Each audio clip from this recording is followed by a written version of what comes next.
Hello dear students, as you know हम लोग Branchiostoma कर रहे हैं। लास्ट टॉपिक हमने इसका किया था, that is a excretory system of the Branchiostoma. तो आज हम लोग जो कर रहे हैं topic, that is a nervous system of the Branchiostoma. जो बेटा नर्वस सिस्टम है, सबसे पहले उसको हम लोग 2 पार्ट्स में डिवाइड कर लेते हैं। ठीक है, first one is a central nervous system, second is a peripheral nervous system. अगर हम लोग ब्रैंकियोस्टोमा में सेंट्रल नर्वस सिस्टम की बात करें तो उसमें मेनली आगे हम लोग हायर एनिमल स्टडी करेंगे तो मेनली उसमें ब्रेन आता है। तो इसमें well developed brain is absent. Simple एक नर्व कॉर्ड है, वही अलग अलग रीजन्स में डिवाइड हुई है। तो सेंट्रल नर्वस सिस्टम में सिंपल एक नर्व ट्यूब या नर्व कॉर्ड है। अगर फिगर 6.25 आपको दिख रही है क्लियरली, तो इसमें ये जो पाइप सा दिख रहा है आपको मोटा सा, that is the nerve cord of the Branchiostoma. इसमें से आगे वेरियस नर्व्स निकल रही हैं, वो हमारा सेकंड जो पार्ट है नर्वस सिस्टम का, वो फॉर्म कर रही है, जैसे पेरिफेरल नर्वस सिस्टम। ठीक है, जो नर्व ट्यूब है या नर्व कॉर्ड है, बेसिकली इसमें जो अंदर वाला पार्ट है उसको बोलते हैं neurocoel, which is filled by a cerebrospinal fluid. ठीक है, तो अंदर से फ्लूइड फिल्ड है और उस कैविटी को जिसमें फ्लूइड फिल्ड है उसको बोलते हैं neurocoel. That is all about the central nervous system. Now comes to the cerebral या पेरिफेरल नर्वस सिस्टम। इसमें क्या है, पेरिफेरल नर्वस सिस्टम में 2 तरह की नर्व्स निकल रही हैं, cerebral nerves and spinal nerves. Cerebral nerves हैं बेटा जो, वो क्या है, पेयर्ड नर्व्स हैं। ठीक है, एक लेफ्ट से राइज हो रही है तो दूसरी कहाँ से, राइट से राइज। जैसे ये सेकंड सेरिब्रल नर्व है, ठीक है, ऐसे ही है फर्स्ट सेरिब्रल नर्व्स है। ठीक है, तो ये यहाँ से ओरिजिनेट होके कौन से ऑर्गन्स को इनर्वेट कर रही है, स्नाउट को, ओरल हुड को, ओरल सेगाई को।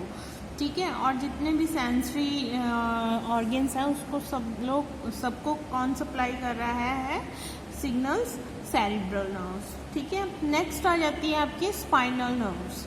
स्पाइनल नर्व्स हैं बेटा जो, वो क्या है, there are 2 kind of spinal nerves.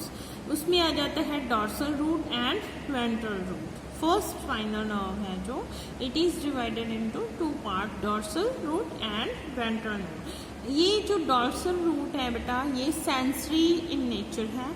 ठीक है, जो वेंट्रल रूट है वो आपकी मिक्स नर्व है। ठीक है, मोटर भी है और सेंसरी भी है, मसल की कॉन्ट्रैक्शन को भी कंट्रोल करती है और सेंसेस हैं जो सेंसरी ऑर्गन्स के, उसको भी कंट्रोल करती है। Mixed in nature, sensory in nature, right. तो ये आपका हो जाता है स्पाइनल नर्व्स। ठीक है, नेक्स्ट आ जाता है आपका सेंट्रल नर्वस सिस्टम के बाद और उसके पेरिफेरल नर्वस सिस्टम के बाद एक आ जाता है नेक्स्ट पार्ट जो नर्वस सिस्टम का, autonomic nervous system. Autonomic nervous system बेटा वो नर्वस सिस्टम है जिसमें बॉडी के ऑर्गन्स, ठीक है, आपकी इच्छा के हिसाब से काम नहीं करते, जो उनका काम है अपने आप करते रहती है। इस तरह के एक्शंस को क्या बोलते हैं, involuntary actions, which is controlled by the nervous system, उसको बोल देते हैं हम लोग ऑटोनोमस नर्वस सिस्टम। इसमें जैसे आपका हार्ट है, ठीक है, जो फॉर एग्जांपल ह्यूमंस में ले लो, उसने क्या बीट करना है, वो आपसे पूछ के या परमिशन लेके दिमाग से बीट नहीं करेगा, उसने बीट करना है, बीट करे जाना है। ठीक है, लीवर ने जो काम करना है उसने करते रहना, किडनी ने जो काम करना है वो करते रहना। ये सभी एक्शंस हो जाते हैं इनवॉलंटियर एक्शंस। ठीक है, ऐसे ही ब्रैंकियोस्टोमा में भी बहुत सारे एक्शंस हैं जो इनवॉलंटियर हैं, तो वो action is controlled by the autonomous nervous system. So all together 3 parts जो है, central nervous system, peripheral nervous system, autonomous nervous system, तीनों मिलके ब्रैंकियोस्टोमा का नर्वस सिस्टम फॉर्म करते हैं। ठीक है, ये ज़्यादा डिटेल तो है नहीं है इसमें क्योंकि ब्रेन वगैरह इसका ज़्यादा डेवलप नहीं है। Now comes to the sense organ. Sense organs में फर्स्ट जो स्ट्रक्चर आपने करना है आईज का, 6.31 डायग्राम दी हुई है आईज की। ये क्या है, छोटे छोटे सेल्स होते हैं, पिगमेंट सेल्स या आई स्पॉट्स। ये आपके जो सेरिब्रल वेसिकल है उसमें और जितनी भी लेंथ है उसमें डिस्ट्रीब्यूटेड होते हैं। Around 1500 eyes are distributed in the nerve cord behind the cerebral vesicle. Nerve cord में ये डिस्ट्रीब्यूटेड होते हैं, ठीक है। ये सेंसिटिव टू लाइट होते हैं। लाइट का जो कम होना ज़्यादा होना वो कौन बताते हैं, ये सेल्स बताते हैं ब्रैंकियोस्टोमा को। इसके स्ट्रक्चर में देखें तो सबसे ऊपर वाला पार्ट है जो पिगमेंट सेल है, नीचे है फोटोसेंसिटिव सेल और लास्ट में एक नर्व इज प्रेजेंट, ठीक है। तो ये बेसिक स्ट्रक्चर है, ये आपने कर लेना है, ठीक है। तो नेक्स्ट आ जाता है आपका cephalic pigment spot. Cephalic pigment spot is present in the anterior wall of the cerebral vesicle, ठीक है। आगे जो सेरिब्रल वेसिकल का सबसे एंटीरियर मोस्ट पार्ट है उस पर ये सिंपल से सेल्स होते हैं, ठीक है, पिगमेंट सेल्स होते हैं ये भी। Again they are photo receptor और photo sensitive in nature. Next आ जाता है इनफंडिबुलर ऑर्गन। इनफंडिबुलर ऑर्गन्स में कुछ नहीं है, सिंपल कॉलमनर सेल्स हैं arranged in the parallel in from one to another, and जो फ्री पार्ट है इन सेल्स का hairs are present and opposite to that part जो इंटरनल पार्ट है सेल्स का नर्व्स आर प्रेजेंट, ठीक है। They are arranged in the और present in the cerebral vesicle, floor of the cerebral vesicle. तो एक डिप्रेशन सा फॉर्म हो जाता है, यहाँ पे ये सेल्स का ग्रुप आ जाता है, ठीक है। तो उसको बोल देते हैं इनफंडिबुलर ऑर्गन। दे अच्छा इसका काम क्या है, they are sensitive to pressure of the, अगर सेरिब्रल जो वेसिकल है जहाँ जो नर्व कॉर्ड है उसमें सेरिब्रो स्पाइनल फ्लूइड है उसका प्रेशर कम होता है या ज़्यादा होता है, वो ये सेल्स बताते हैं, ठीक है। They are sensitive towards the pressure of the cerebrospinal fluid present in the nerve cord, ठीक है। नेक्स्ट आ जाता है कॉलिकर spit.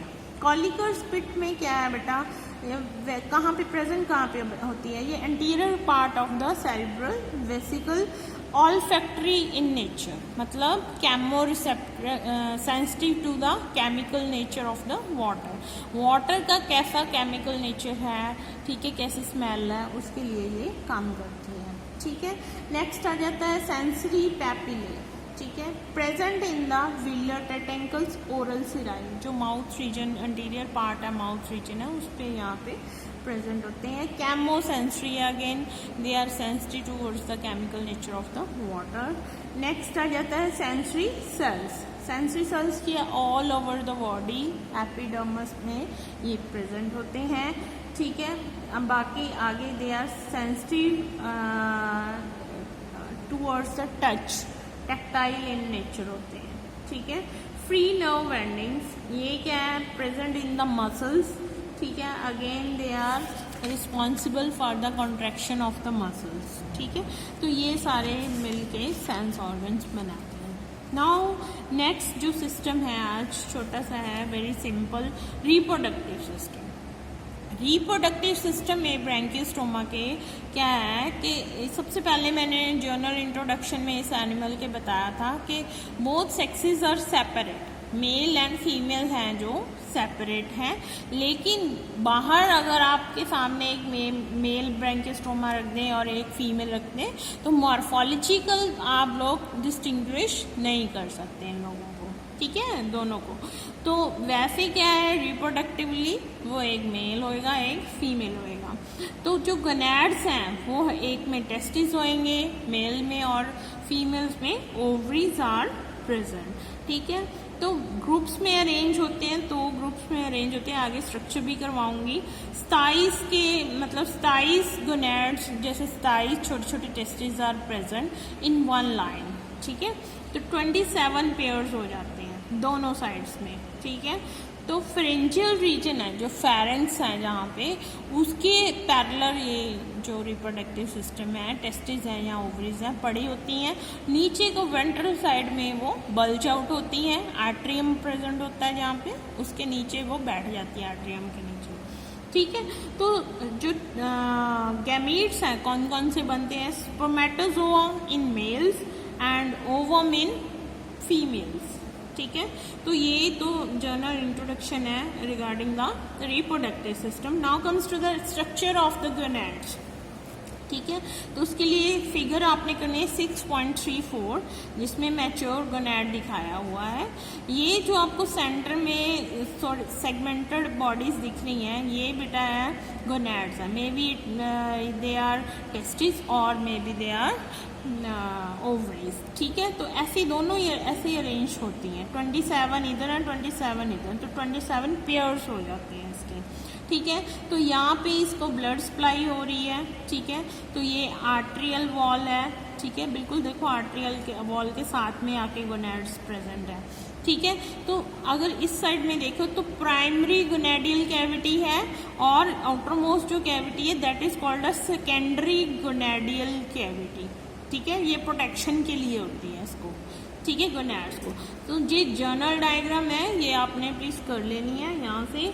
Now comes to the breeding season. Breeding season क्या है? स्प्रिंग और अर्ली समर में इनका जो है ब्रीडिंग सीजन है।